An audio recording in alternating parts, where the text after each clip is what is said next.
అయినా పాలు నీ చేతిలో ఉంటే నేలపాలవుతాయేమో గాని ఈ ఆనంద భైరవి చేతిలోకి వచ్చాక వాళ్ల మధ్య ఉన్న కోపాలు తాపాలు కూడా అందమైన మురిపాలుగా మారిపోతాయి. ఇంకా వాళ్ళ హనీమూన్ అంటావా? అదేమి ఆకాశంలో మూన్ కాదు, అందుకోలేకపోవడానికి. అయినా ఆ అవకాశం లేని దురదృష్టవంతురాలివి నువ్వు, శరణ్య కాదు. అది నువ్వు అర్థం చేసుకోవాలి. చూడు, శరణ్య కాపురం చూసి నువ్వు మహా అయితే కుళ్ళుకోగలవు గాని రేపటి రోజున కలిసిన వాళ్ల మనసులని విడదీయలేవు. నా కొడుకు కోడలి కోసం కవచంలా ఈ ఆనంద భైరవి ఉంటుంది. వాళ్ల కాపురాన్ని నువ్వు తాకాలి అంటే నువ్వు నన్ను దాటాలి. దాటగలవా? అది నీ వల్ల అవుతుందా? నెవర్. చూద్దాంలే అత్తయ్య గారు, అది చూద్దాం.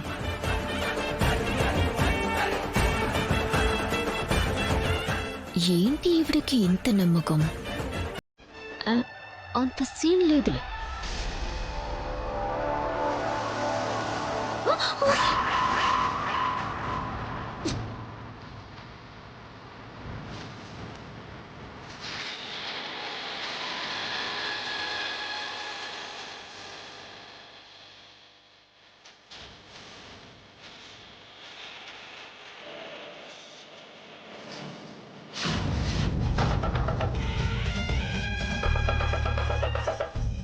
చూసావా అనన్య?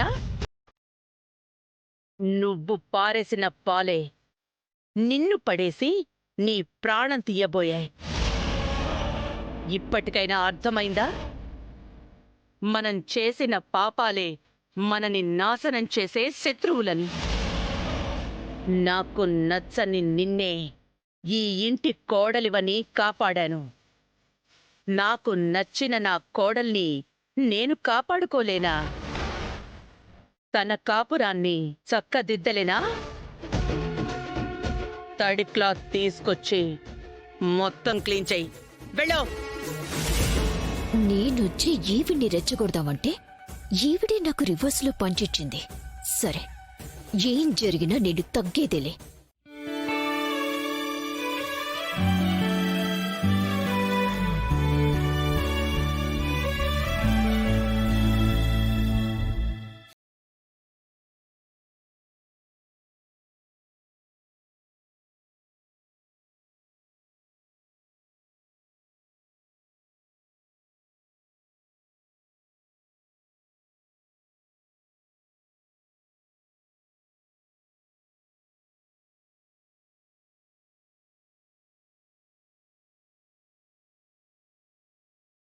టిఫిన్ చేయడానికి రా నాన్నా.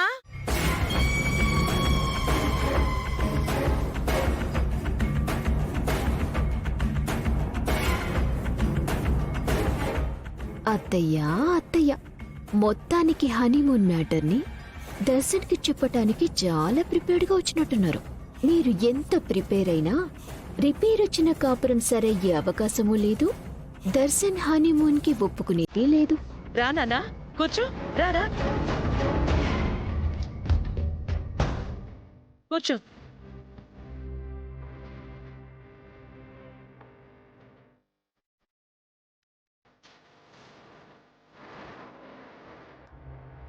ఇంకా చూస్తావేంటి శరణ్య? టిఫిన్ వడ్డించు. అబ్బో, ఎక్కడా లేని హడావిడి చేస్తున్నారే అత్తయ్య గారు.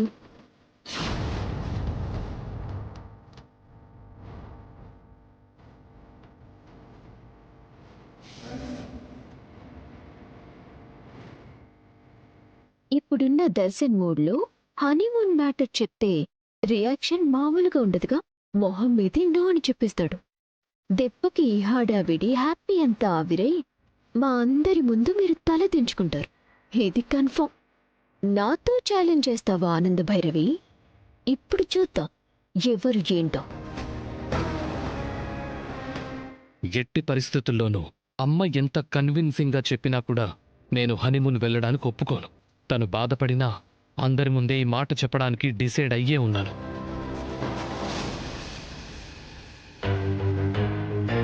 శరణ్య, నేను చేసిన రోటి అల్లం చట్నీ దర్శన్కి వెయ్యి. ఉమ్, వద్దు.